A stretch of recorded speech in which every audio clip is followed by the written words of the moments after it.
aficionado. Today is Wednesday, April 5th, 2017. If you want to follow us on Twitter, please go to CATEX TV. Well, if you're North Korea's Kim Jong-un and you haven't been invited to the Florida summit meeting between Chinese President Xi Jinping and Donald Trump, one of the main topics of discussion, which will be the attempts to try to corral your missile program, what do? You launch a missile if you're Kim Jong-un, which is what he did last night. He launched another ballistic missile which fell into the Sea of Japan. It was one of several that the country has test-fired in recent months. A senior White House official said after the missile launch was reported that the clock has now run out and all options are on the table. The U.S. State Department said the United States has spoken enough about North Korea. We have no further comment. The Chinese Foreign Ministry issued a statement saying that they oppose any violations to UN Security Council resolutions and urge the relevant parties to exercise restraint. Well, Xi Jinping will have the opportunity to exercise restraint, or at least try to, on Donald Trump when he meets him later this week in Florida. Former director of the CIA, Michael Hayden, said before the end of Trump's current term, the North Koreans will probably be able to reach Seattle with an indigenously produced nuclear weapon aboard an indigenously produced intercontinental ballistic missile. Troubling times indeed to be discussed in Florida. A 6.1 magnitude earthquake struck northeastern Iran earlier today, killing at least 2 people. 20 aftershocks measuring between 3.1 and 4.7 ensued. The quake struck southeast of the city of Mashhad. Initial reports said 7 people were injured and up to 100% of buildings in 4 villages were destroyed. Also, Mashhad itself, the provincial capital of Khorasan Razavi, with more than 3 million people, may have sustained some damage as well. Communication links have been destroyed in the area, and information is a little bit sketchy at this moment. At least 5 people are dead and 3 more missing after an explosion last night destroyed a fireworks factory in Portugal near the town of Lamego.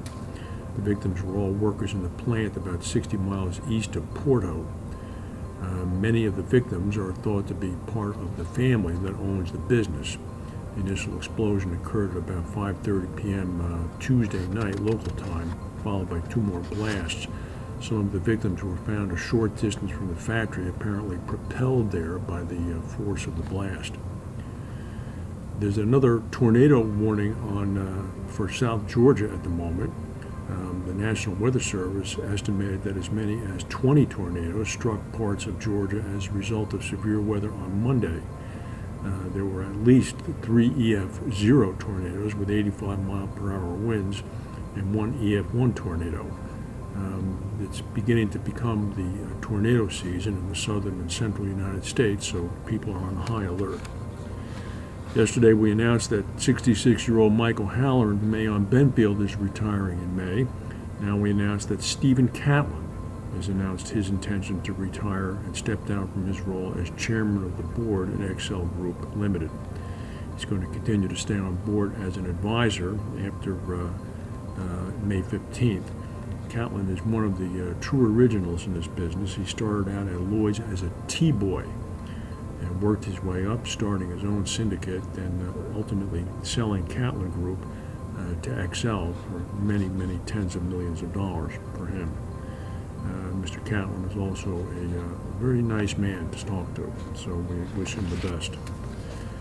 Insurers have already reported about $235 million of claims due to damage from tropical Cyclone Debbie. Some 28,000 individual claims have been filed in Australia already. The storm struck the region last week with wind gusts of up to 260 kilometers per hour.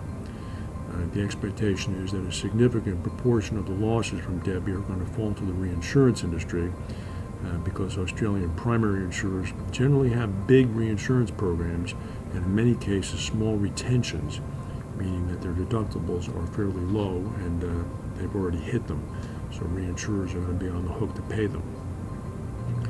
There's a brewing heat wave coming in India.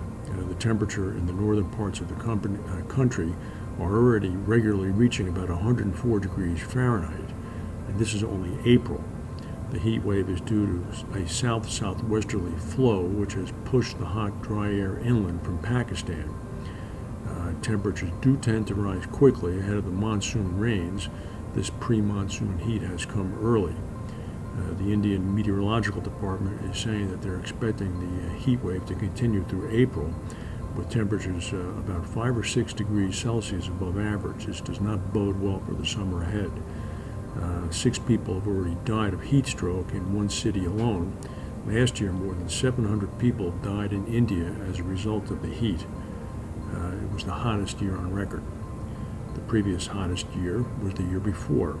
The trend is alarming, with the 16 of the 17 hottest years on record all occurring in this century. This is 2017. That's the news for today. If we have any breaking news, we'll come back and tell you. Thank you for watching, and we'll see you tomorrow.